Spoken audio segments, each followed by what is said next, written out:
Agent's Reactor Room. I'm Willow. And I'm Ajeen.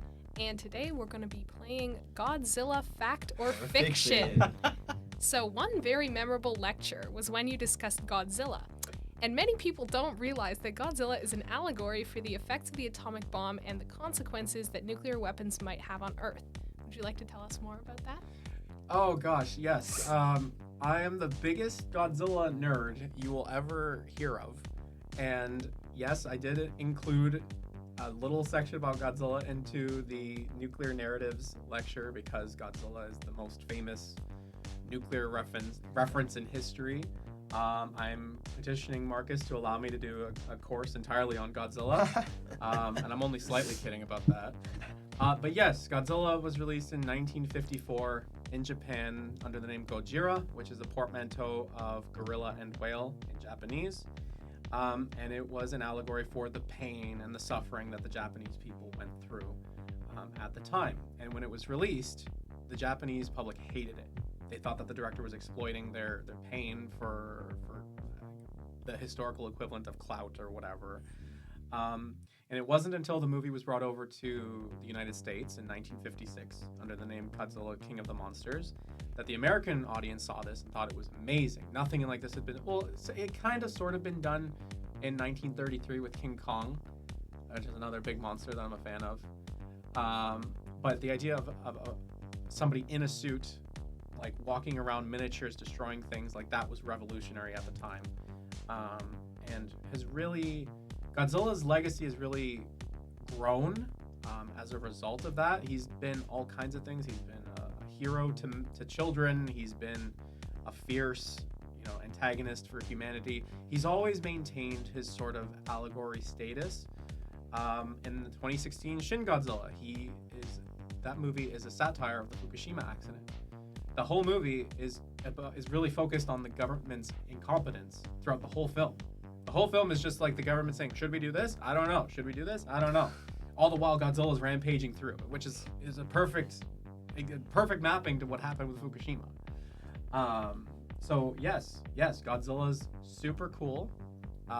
If he was real, I'd love to meet him. I don't want to reveal too much of myself. I have interviewed a Godzilla director before. Wow. And I have that footage on my computer somewhere. I was actually the 2016 Godzilla. That's great.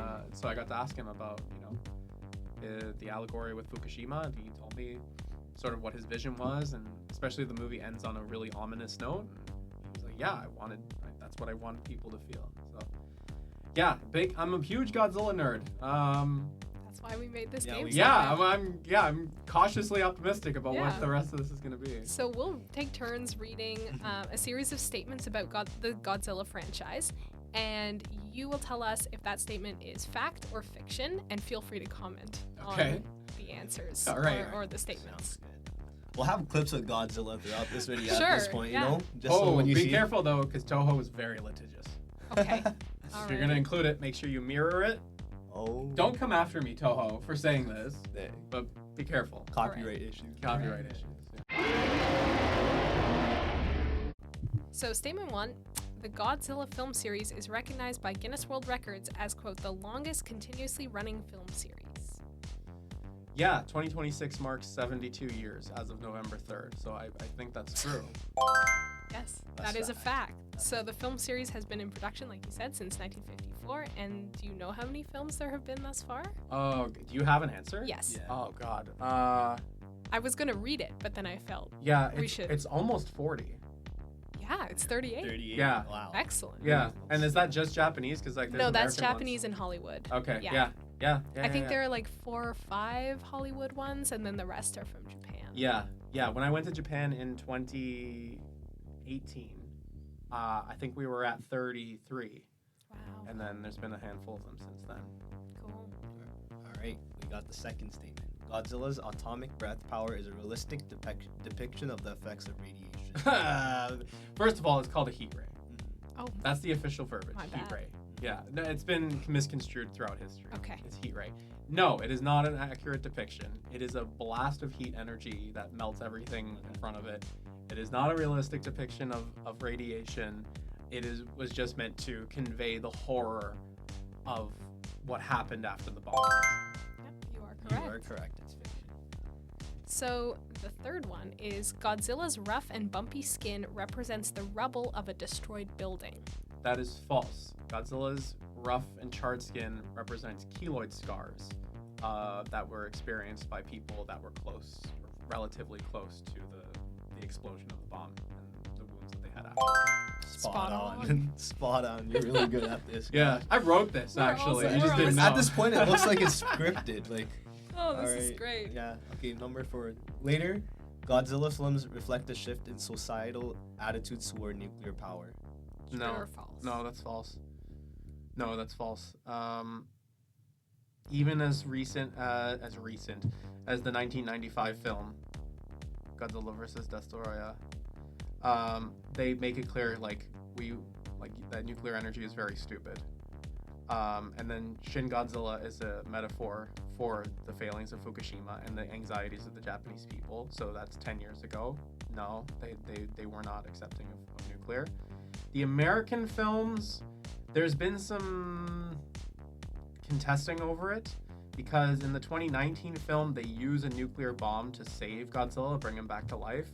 And some people thought that was very insensitive and portraying the nuclear bomb as something restorative and regenerative. And then in the 2024 film, the Hollywood film, Godzilla x Kong, The New Empire, Godzilla destroys a nuclear reactor to absorb its radiation so that he could be strong enough to fight another big bad. There is nowhere I can think of in the most recent Godzilla films where there's a shift in attitude. It's always presenting nuclear energy in a conflicting light. Or not a conflicting light, in a negative light. Okay. Does your fiction statement say otherwise? Kind of. What does it say? You make a good point that for most of the franchise, he is a depiction of the horrors or terror of nuclear. Yeah. But there have been films where he's sort of like a protector or an anti-hero. Yes. So there are films that depict Godzilla as the protagonist because there's some bigger monster and he's like sort of there to save the day. There are movies where he's a father and he has a little baby Godzilla that he takes care of. And the little baby Godzilla gets bullied by other monsters. That is true. It's never been expected to be a commentary though on like a paternal element of nuclear energy. Like that would make no sense. So while it is true that Godzilla has been a hero in many of the films, many of the films. The nuclear allegory has never changed. The actual Godzilla as like nuclear horror sort of hasn't really changed. Okay. Yeah. But the statement that Godzilla has been a protagonist, that's absolutely true. Okay. That is absolutely true. Thank you for the Godzilla history lesson. We got more insight. Yeah. You know? We're learning more. You know? Yeah. I'm going to be a pro at Godzilla at the end of this podcast. Yeah. You know? And our last statement is just a fun little trivia fact. So true or false, Godzilla has a star on the Hollywood Walk of Fame. That is true. That Yes. is. That was... Oh, gosh. Was that early 2020s? Do you have a date on it? I don't. Just that Godzilla has his very own star. Yeah. He was given a star. I want to say it was the early 2020s, or it might have been it might have been around the 2014 I'm double mark. checking. It was received November 29, 2004. 2004. Would have been the 50th anniversary of the premiere of Oh, Godzilla. okay. Yeah. Okay. That makes sense. Actually, now that I'm remembering, do you have a picture of it? Yeah. Right here. Oh, there he is. Yeah, There's do you have a picture? Somebody in That's cute. Godzilla's. Yes. So that is the suit that appears in the 2004 Godzilla film. Wow. Yeah. So that makes sense. Oh, that's really nice.